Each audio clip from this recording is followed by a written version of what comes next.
So hello, and I wish you could see what I could see. I am in the French Alps, sharing some of my top tips about health and vitality, particularly if you are a woman over 40. You may have seen my first video where I promised to share with you particularly some of the interesting facts that I've learned over the years about the difference between men and women, and specifically about the way that we deal with stress. So this very short video, I'm going to keep each of my videos really short, talks about the way that we physiologically deal with stress as women compared to men.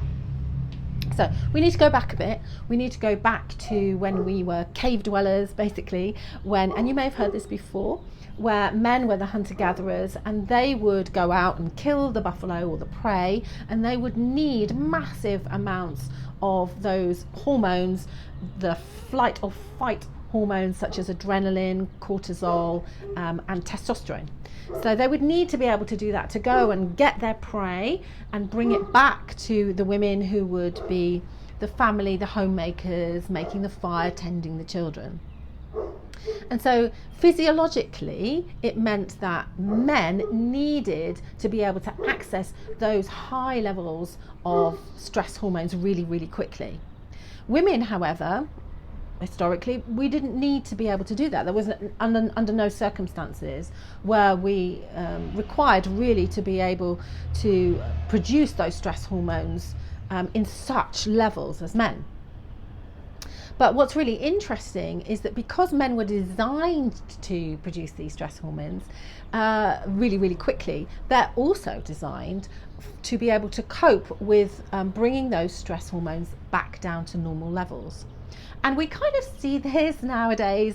I don't know about you and the men in your life, but certainly, if a man has a stressful time, whether it be at work or they've gone and, played a sport, watched a marathon, whatever it might be, or had an argument, they are much more likely to withdraw and to kind of be able to relax and just completely switch off.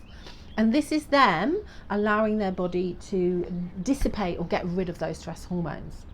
Now, if you think about the difference between how a woman would react, so if we've had a stressful argument, if we've been out for a run, if we've had a hard day at work, the likelihood of us being able to come home, sit in our, man cave, the equivalent of our man cave, and just relax and allow those hormones to dissipate, to be honest with you, are fairly unlikely. Would you agree?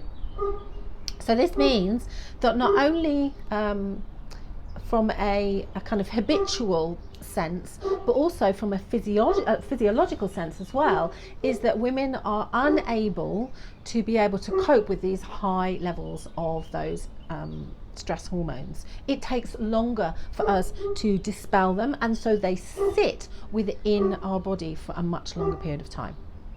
So that's my number one kind of the basis of where we're going to go with these short videos about stress. And tomorrow, what I'm going to do on the next video I'm going to share with you what the implications are for that on our bodies, particularly as a woman. So like, share, subscribe, and I'll see you on the next video.